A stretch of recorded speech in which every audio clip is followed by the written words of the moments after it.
धौलपुर जिले की police line में परवाह प्रदर्शनी के माध्यम से पुलिस अधीक्षक सुमित मेहरा के नेतृत्व में सड़क सुरक्षा नियमों की पालना एवं जागरूकता के लिए स्कूली बच्चों को सड़क दुर्घटनाओं में डैमेज वाहनों को दिखाकर यातायात नियमों की पालना करने की समझाइश की है। राष्ट्रीय सड़क सुरक्षा माह के तहत धौलपुर पुलिस ने अनोखी पहल कर आज पुलिस लाइन में परवाह प्रदर्शनी के माध्यम से पुलिस अधीक्षक सुमित मेहरा के नेतृत्व में सड़क सुरक्षा नियमों की पालना एवं जागरूकता के लिए स्कूली बच्चों को सड़क सुरक्षा दुर्घटनाओं में डैमेज वाहनों को दिखाकर यातायात नियमों का पालन करने की समझाइश की है। यातायात पुलिस के द्वारा रोटरी क्लब के सहयोग से पुलिस अधीक्षक के निर्देशन में दुर्घटनाग्रस्त वाहनों की एक प्रदर्शनी में दुर्घटनाग्रस्त वाहनों को दिखाया गया और उनके कारण बताए गए और प्रोजेक्टर पर यातायात नियमों से संबंधित फिल्में दिखाई गई। प्रदर्शनी में प्रतिदिन स्कूल बच्चों का भ्रमण कराया जाएगा। पुलिस अधीक्षक सुमित मेहरा ने बताया कि सड़क दुर्घटनाओं के आंकड़े दुखद और तकलीफदेह सच्चाई को सामने लाते हैं। सड़क दुर्घटनाएं हमारे देश में मृत्यु और गंभीर चोटों के प्रमुख कारणों में से एक है। सड़कों पर पैदल यात्री और दोपहिया वाहन चालक सर्वाधिक असुरक्षित होते हैं। यही कारण है कि दुर्घटना में होने वाली मौतों में इनकी संख्या 2/3 होती है। हालांकि इसमें से कई लोगों की जिंदगी सुरक्षा गियर के सही उपयोग और आसान से उपाय के माध्यम से बचाई जा सकती है। अपन कुछ गाड़ियां आके देखते हैं, विल कीप इंक्रीजिंग। इसमें जो भी वैरायटी है, तो अभी तो स्टार्टिंग है, and then will show you some videos also कि रोड सेफ्टी कैसे होती है, एक्सीडेंट कैसे होता है, कैसे इंश्योर करना है कि अपन और अपने फैमिली को अपन सेफ रख पाए। ठीक है। आज धौलपुर यातायात पुलिस और परिवहन विभाग के द्वारा और रोटरी क्लब एनजीओ के सहयोग से एक जो एक्सीडेंट में डैमेज व्हीकल हैं उनकी प्रदर्शनी लगाई गई श्रीमान पुलिस अधीक्षक महोदय के निर्देशन में, और उन्हीं के द्वारा आज इसका उद्घाटन किया गया। इस प्रदर्शनी को लगाने का उद्देश्य है कि एक्सीडेंट के व्हीकलों को बिल्कुल बच्चों को दिखाया जाए ताकि वो उस चीज को ऑब्जर्व करें, समझें कि ये एक्सीडेंट क्यों हुए और एक्सीडेंट होने के बाद गाड़ियों की और लोगों की क्या स्थिति रही होगी। तो उम्मीद है कि ऐसी प्रदर्शनी के माध्यम से हमारा जो मैसेज है लोगों में वो जाएगा कि आप यातायात के नियमों का पालन करें जिससे सड़क दुर्घटनाओं से बच सकें। पुलिस लाइन धौलपुर में रोटरी क्लब धौलपुर सिटी के सहयोग से श्रीमान जिला पुलिस अधीक्षक धौलपुर के मार्गदर्शन में धौलपुर पुलिस द्वारा रोड सेफ्टी कार्यक्रम के अंतर्गत रोड पर विभिन्न दुर्घटनाओं में क्षतिग्रस्त वाहनों की प्रदर्शनी लगाई गई, जिसमें क्षतिग्रस्त वाहनों के साथ ट्रैफिक के नियमों को डिस्प्ले किया गया। हम रोटरी क्लब के माध्यम से आप सभी से अपील करते हैं कि वाहन चलाते समय ट्रैफिक के नियमों का पालन करें, जिससे आप स्वयं सुरक्षित रहें तथा अन्य साथी वाहनों को भी सुरक्षा हो सके। जिम्मेदार नागरिक बने। धौलपुर शहर के कोतवाली थाना क्षेत्र की मदीना कॉलोनी में चोरों ने एक मकान को निशाना बनाते हुए 4,000 रुपये की नकदी के साथ सोने चांदी के गहनों को पार कर दिया। घटना की सूचना मिलते ही कोतवाली पुलिस ने मौके पर पहुंचकर चोरी की घटना को लेकर जानकारी ली है। पीड़ित मकान मालिक हमीद खान पुत्र गुलशेर खान ने बताया कि वह भगवान की पोशाक बनाने का काम करता है।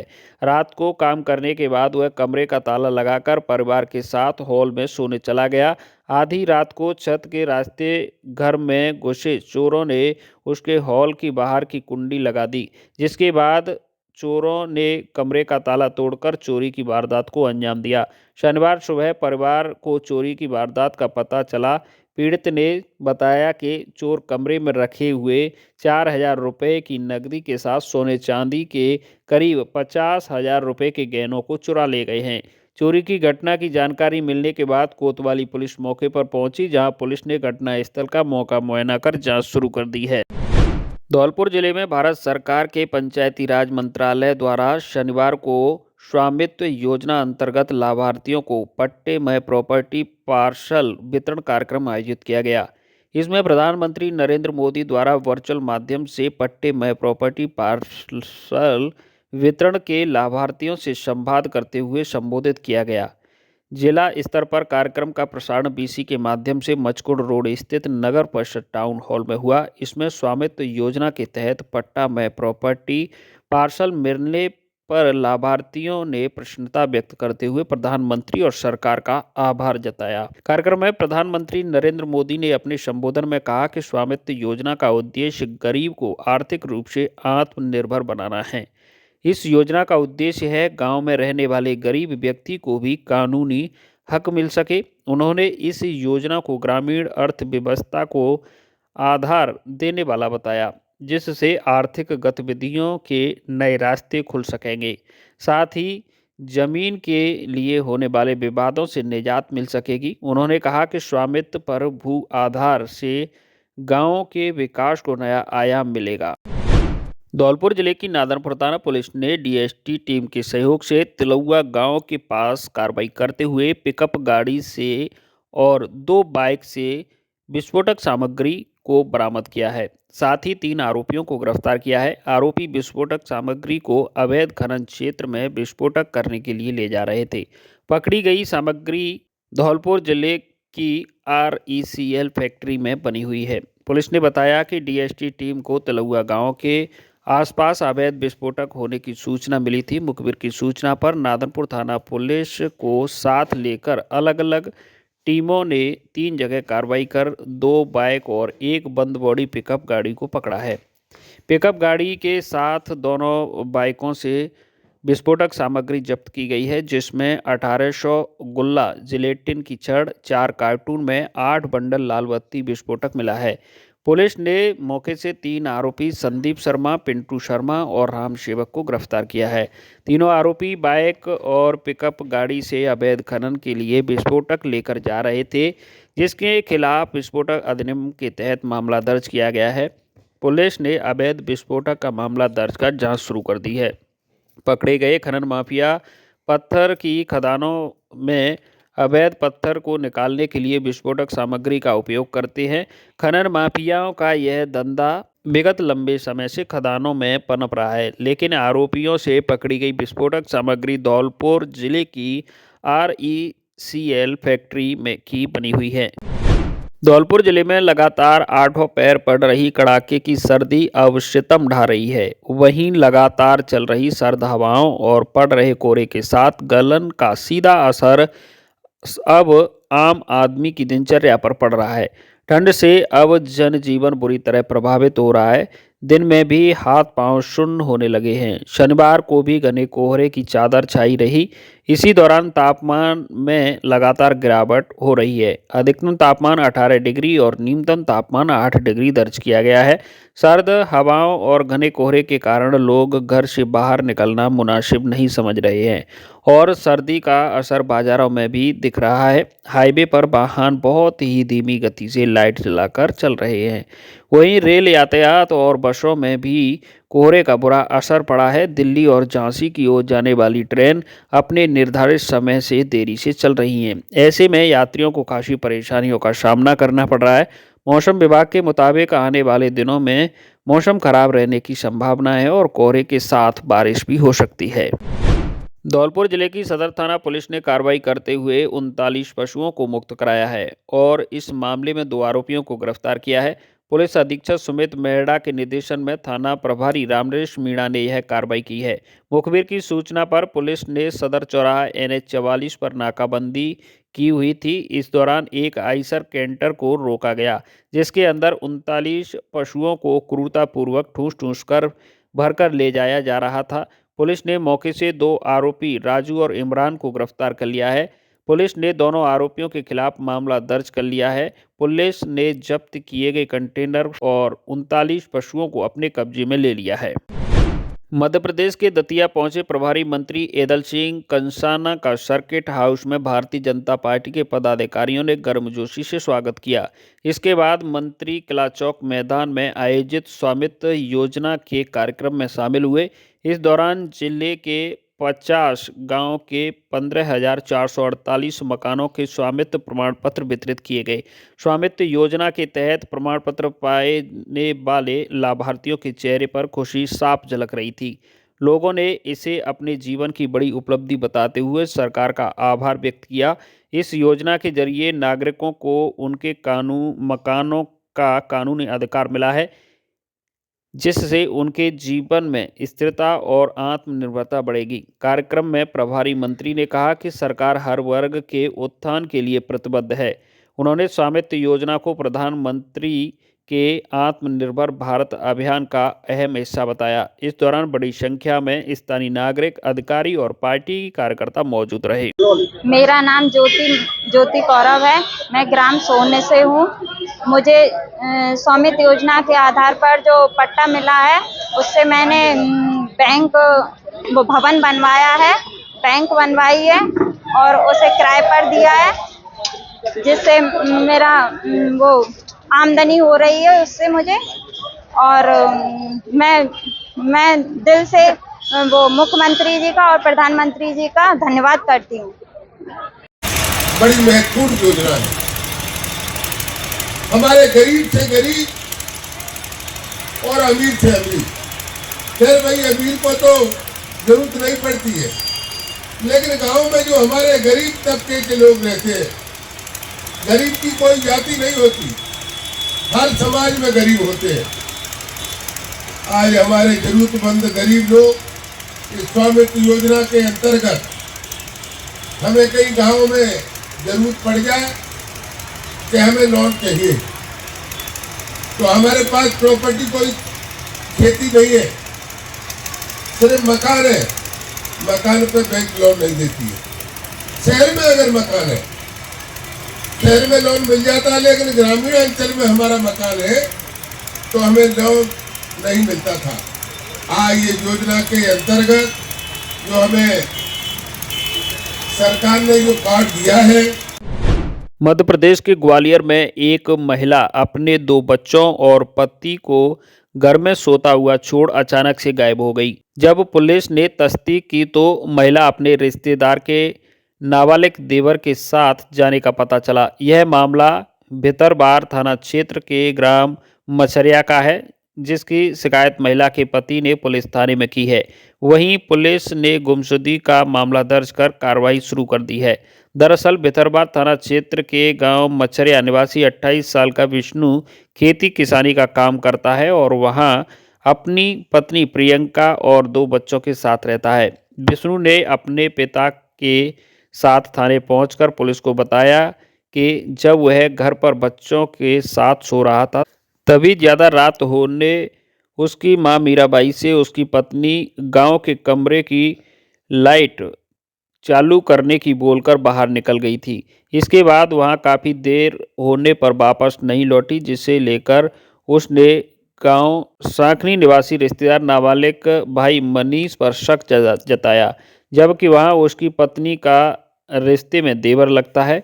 उसकी बात को सुन जब पुलिस गांव सांखनी का देवर के घर पहुंची तो वहां भी घर से गायब मिला। इसके साथ ही पुलिस को पता चला कि वहां महिला उसी के साथ कहीं चली गई है। इसके बाद पुलिस ने गायब हुई महिला के पति के द्वारा की गई शिकायत पर गुमशुदगी का मामला दर्ज किया है।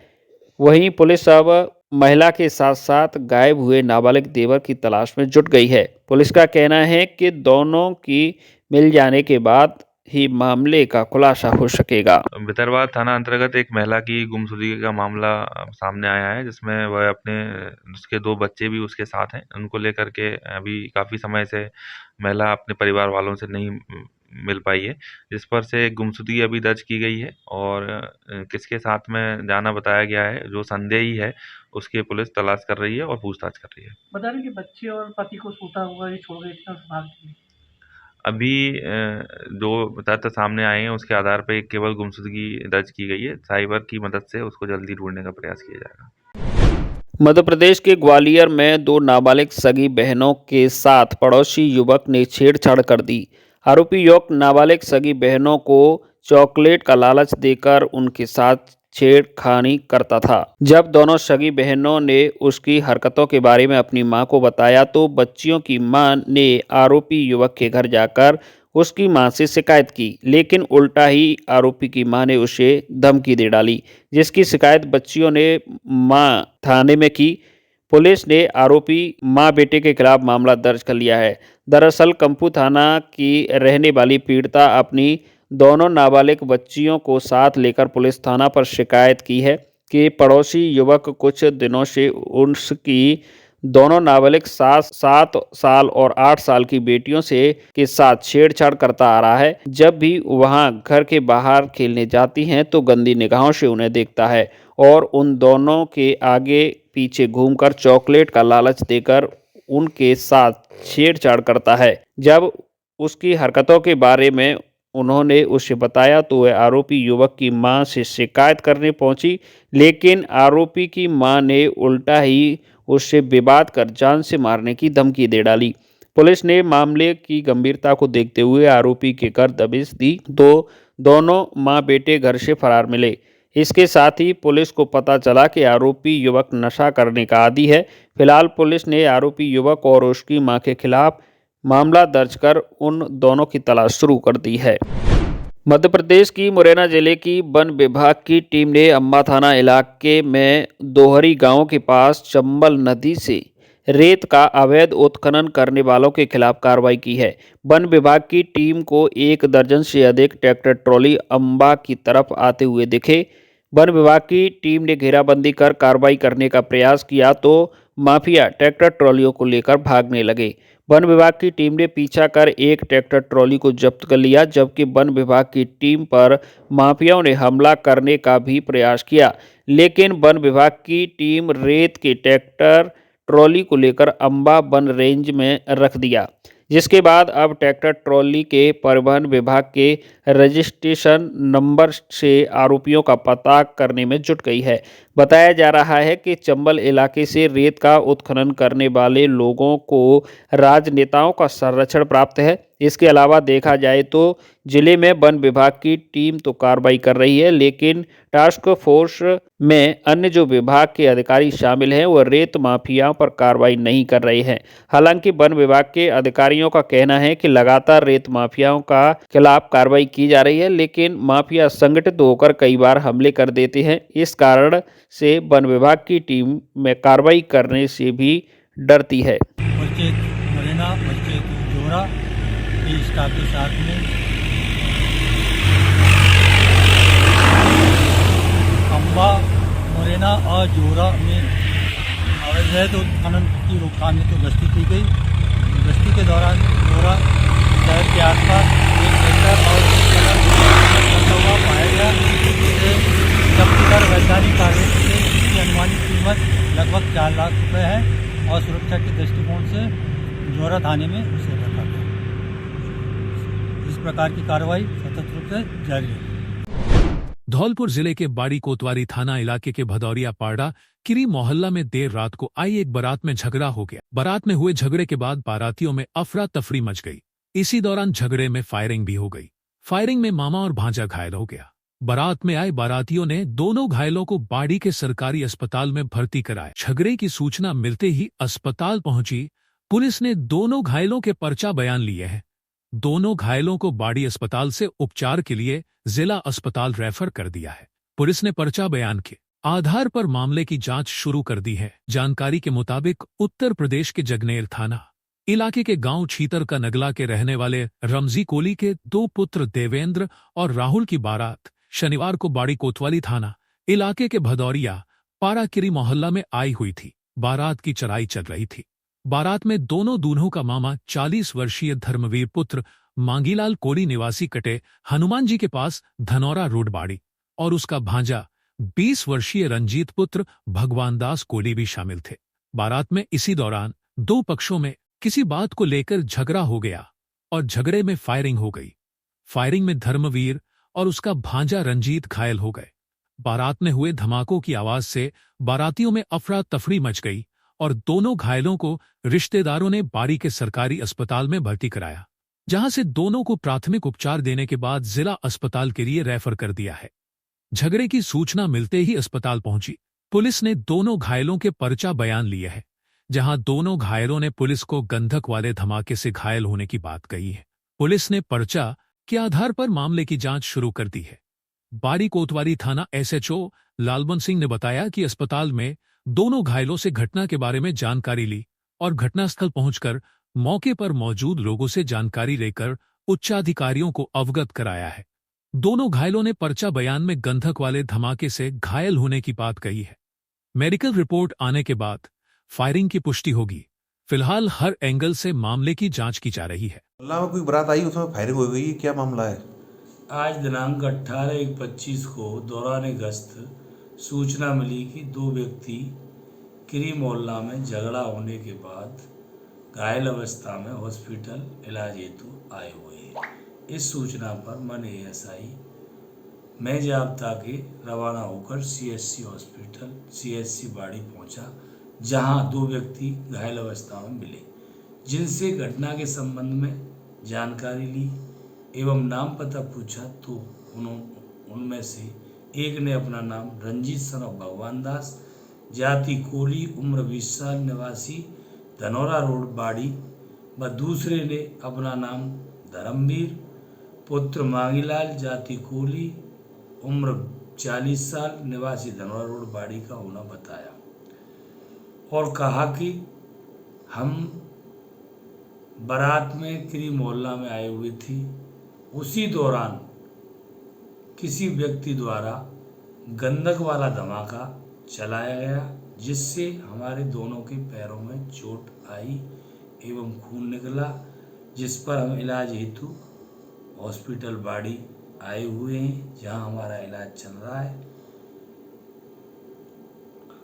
सर, बताया जा रहा है कि डॉक्टरों ने जो घाव के इलाज किया था उसमें छर्रे निकले हैं। डॉक्टर साहब ने बताया कि एक के जांघ में लगने से निकला है, लेकिन वो छर्रा या बुलेट गोली जैसी कोई बात नहीं है, गोली जैसी कोई चीज़ नहीं है। फिर भी अभी उन दोनों ने ये कहा है कि धमाके से चोट आई है, गंधक वाला धमाका चलने से। जांच चल रही है मामले की। दोनों का इलाज चल रहा है और इस संबंध में हम भी खुफिया तौर से जांच कर रहे हैं और किरी मोहल्ला में भी पहुंचा, जहां भी लोगों ने ये गंधक वाले धमाके वाली बात कही है। फिर भी हम अपने स्तर पर उसकी जांच कर रहे हैं। धौलपुर जिले के सदर थाना इलाके में एक 8 महीने की गर्भवती महिला की संदिग्ध परिस्थितियों में मौत होने के बाद पुलिस ने उसके शव को जिला अस्पताल की मोर्चरी में रखवा दिया, जिसका शनिवार की शाम को मेडिकल बोर्ड से पोस्टमार्टम कराकर शव परिजनों के हवाले कर दिया है। पचगांव चौकी के पुलिसकर्मी अरुण शर्मा ने बताया कि कृष्णा पत्नी हरिशंकर कुशवाहा निवासी चैनाकापुरा को उसके ससुरालीजन शुक्रवार शाम को उसकी तबीयत खराब होने पर जिला अस्पताल लेकर पहुंचे, जहां मौजूद चिकित्सकों ने उसे मृत घोषित कर दिया। कृष्ण का पति मार्बल का काम करता है और कानपुर मजदूरों को छोड़ने गया था। जैसे ही सूचना मिली वह रात को ही वापस धौलपुर आ गया। उसने बताया कि कृष्णा 8 महीने से गर्भवती थी। शनिवार को उपखंड अधिकारी के नेतृत्व में मेडिकल बोर्ड से शव का पोस्टमार्टम कराया गया और शव परिजनों को सौंप दिया है। सरपत्रा उपखंड के कोनेशा गांव में शनिवार को खेत पर कृषि कार्य करते समय विद्युत करंट की चपेट में आने से एक विवाहिता महिला की दर्दनाक मौत हो गई, जिससे लेकर परिजन सामुदायिक स्वास्थ्य केंद्र पहुंचे, जहां से डॉक्टरों ने मृतक महिला का पोस्टमार्टम कराकर शव परिजनों को सुपुर्द कर दिया। मृतक महिला के देवर ने बताया कि उसकी भाभी लक्ष्मी पत्नी रामकेश उर्फ कल्ला जाति मीणा निवासी कोनेसा अपने खेतों पर कृषि कार्य कर रही थी। तभी खेत की मेड़ पर लगे विद्युत खंभे में करंट आ जाने से महिला करंट की चपेट में आ गई। घटना की सूचना लोगों ने थाना पुलिस को दी, जिस पर मौके पर पहुंच सबको अपने कब्जे में लेकर सामुदायिक स्वास्थ्य केंद्र की मोर्चरी पर रखवाया, जहां पुलिस ने मृतक महिला का पोस्टमार्टम कराकर शव परिजनों को सुपुर्द कर दिया। महिला की मौत से परिजनों में कोहराम मचा हुआ है और महिला अपने पीछे 2 छोटे बच्चे छोड़ गई है। ग्रामीणों ने सरकार से सहायता राशि दिलाने की मांग की है। मित्रता हो तो ऐसी हो जैसे कि कृष्ण और सुदामा की थी। उक्त उद्गार श्री अचलेश्वर महादेव मंदिर पर चल रही श्रीमद्भागवत कथा के 7वें दिन सुदामा चरित्र और परीक्षित मोक्ष प्रसंगों का कथा व्यास डॉ. सुरेश शास्त्री ने वर्णन करते हुए व्यक्त किए। कथा पीठ के पूजन के बाद सुदामा चरित्र पर प्रवचन देते हुए डॉ. शास्त्री ने कहा कि भगवान कृष्ण के परम मित्र थे सुदामा। वे भिक्षा मांगकर अपने परिवार का पालन पोषण करते थे। गरीबी के बावजूद भी हमेशा भगवान के ध्यान में मग्न रहते। पत्नी सुशीला सुदामा से बार बार आग्रह करती कि आपके मित्र तो द्वारकाधीश है, उनसे जाकर मिलो, शायद वह हमारी मदद कर दे। सुदामा पत्नी के कहने पर द्वारका पहुंचते हैं और जब द्वारपाल भगवान कृष्ण को बताते हैं कि सुदामा नाम का ब्राह्मण आया है, तो कृष्ण यह सुनकर नंगे पैर दौड़ कर आते हैं और अपने मित्र को गले से लगा लेते हैं। उनकी दीन दशा देखकर कृष्ण के आंखों से अश्रुओं की धारा प्रवाहित होने लगती है। सुदामा जी को सिंहासन पर बैठाकर कृष्ण जी सुदामा के चरण धोते हैं। सभी पटरानियां सुदामा से आशीर्वाद लेती है। सुदामा विदा लेकर अपने स्थान लौटते हैं तो भगवान कृष्ण की कृपा से अपने यहां महल बना पाते हैं। लेकिन सुदामा जी अपनी फूस की बड़ी कुटिया में रहकर ही भगवान का सुमिरन करते हैं। इसलिए कहा गया है कि जब भक्तों पर विपदा आई है, प्रभु उनका तारण करने जरूर आते हैं। इस दौरान नितेंद्र, संगीत शर्मा, रिंकू, दरोगा गौड़, वीरेश दंडौतिया आदि ने कथा व्यास के साथ कृष्ण सुदामा मित्रता पर भजन गाकर श्रोताओं को भाव विभोर कर दिया। अगले प्रसंग में सुखदेव जी ने राजा परीक्षित को 7 दिन तक श्रीमद्भागवत कथा सुनाई, जिससे उनके मन से मृत्यु का भय निकल गया। तक्षक नाग आता है और तक्षक नाग आता है, राजा परीक्षित को डस लेता है। राजा परीक्षित कथा श्रवण करने के कारण भगवान के परमधाम को पहुंचते हैं। रविवार को हवन, कलश विसर्जन एवं भंडारे के साथ कथा संपन्न हो जाएगी। कथा के अंत में श्री अचलेश्वर महादेव मंदिर के महंत मनोजदास महाराज और अन्य श्रद्धालुओं ने भागवत पुराण की आरती की और प्रसादी का वितरण किया। धौलपुर शहर के न्यालगंज थाना क्षेत्र में एक युवक ने खुदकुशी कर ली। युवक मकर संक्रांति पर अपनी ससुराल आया हुआ था, जिसने शराब के नशे में धुत होकर खुदकुशी की है। घटना के बाद पुलिस ने मृतक का पोस्टमार्टम करा दिया है। जानकारी के अनुसार मलूकपुर थाना दिमनी, जिला मुरैना, मध्य प्रदेश का रहने वाला युवक 45 वर्षीय राकेश पुत्र जगदीश मकर संक्रांति पर अपनी ससुराल जगनतराहा स्थित दशहरा रोड पर आया हुआ था। युवक शुक्रवार को दोपहर से शराब पी रहा था, जिसने शाम को ससुराल में पहुंचकर खुदकुशी कर ली। घटना की सूचना मिलने के बाद देर रात को पुलिस मौके पर पहुंची, जहां पुलिस युवक को लेकर अस्पताल पहुंची। अस्पताल में तैनात ड्यूटी डॉक्टर ने उसे मृत घोषित कर दिया। पुलिस से सूचना मिलने के बाद मृतक के परिजन शनिवार सुबह जिला अस्पताल धौलपुर की मोर्चरी पहुंचे। परिजनों द्वारा पुलिस को लिखित रिपोर्ट दिए जाने के बाद मृतक के शव का पोस्टमार्टम करा दिया गया है। पोस्टमार्टम के बाद शव परिजनों को सुपुर्द कर पुलिस मामले की जांच में जुट गई है। राजस्थान के गृह राज्य मंत्री जवाहर सिंह बेढ़म के प्रभारी जिले धौलपुर के बाड़ी उपखंड के रहने वाले सीनियर अधिवक्ता रामनिवास मित्तल पर हुए प्राणघातक हमले के बाद वकीलों के साथ व्यापारियों में भी आक्रोश देखा गया है। जहां बाड़ी बार एसोसिएशन द्वारा कार्य बहिष्कार दूसरे दिन भी किया गया।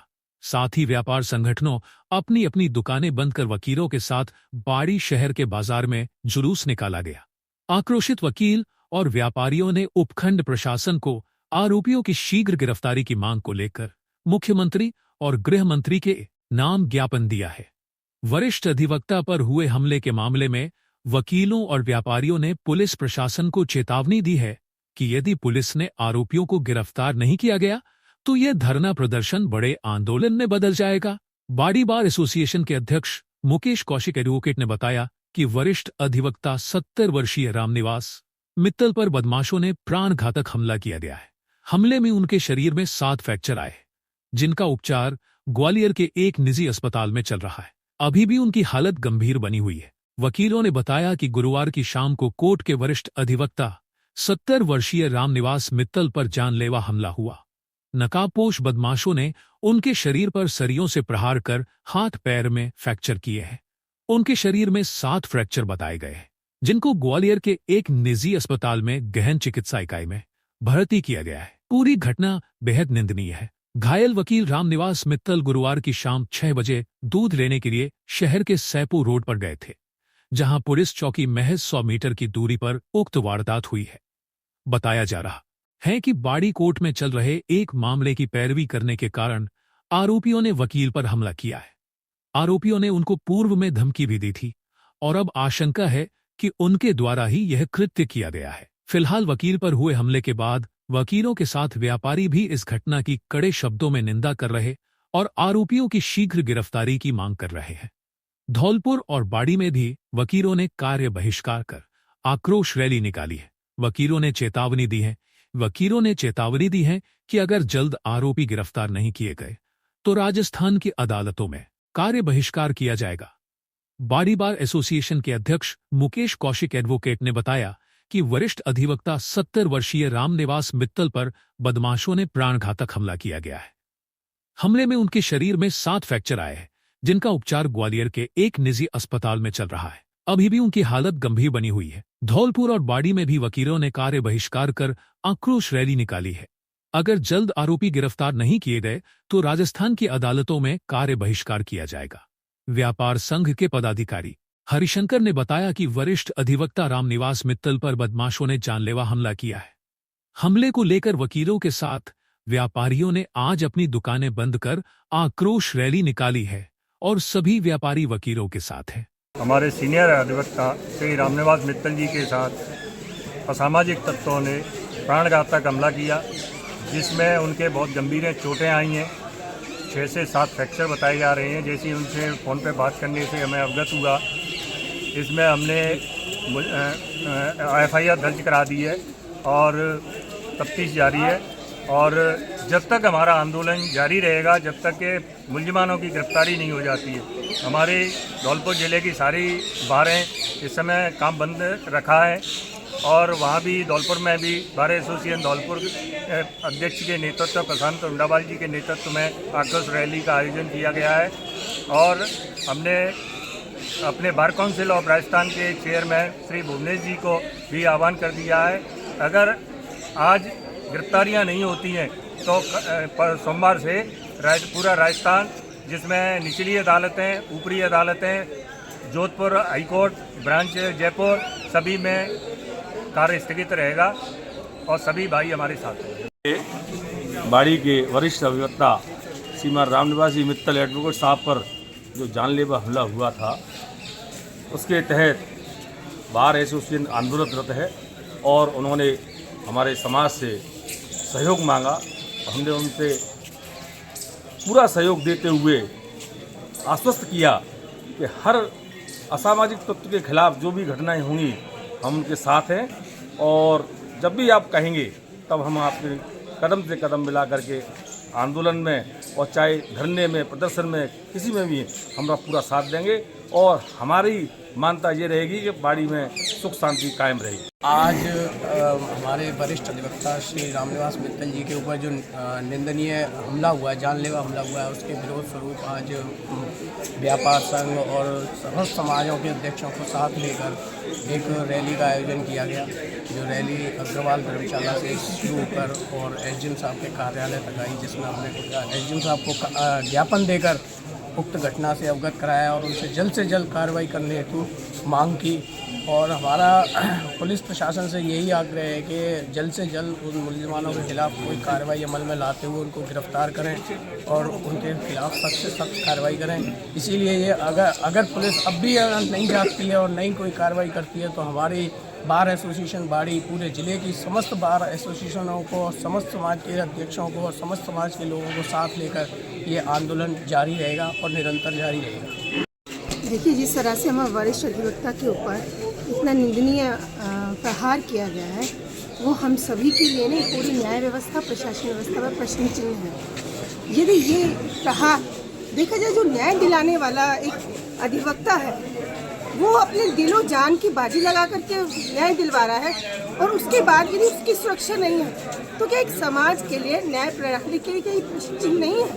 इसलिए ये हमारा ही नहीं, अधिवक्ताओं का ही नहीं, ये समस्त समाज और जितने जनसेवी हैं और जितने नागरिक हैं उन सभी के लिए हम सभी के साथ आवाज़ बुलंदी है। वकील एकता जिंदाबाद। रामनिवास जी मित्तल पर प्राणघातक हमला हुआ, यह बाड़ी में कोई पहली घटना नहीं है। इससे पहले भी बहुत सारी दुखद घटनाएं हो चुकी, धौलपुर में बहुत सारी घटनाएं हो चुकी, लोगों में आक्रोश है, रोष है, लेकिन पुलिस प्रशासन की कान पर जू तक नहीं रहेगी। बहुत सारी ऐसी घटनाएं उठी।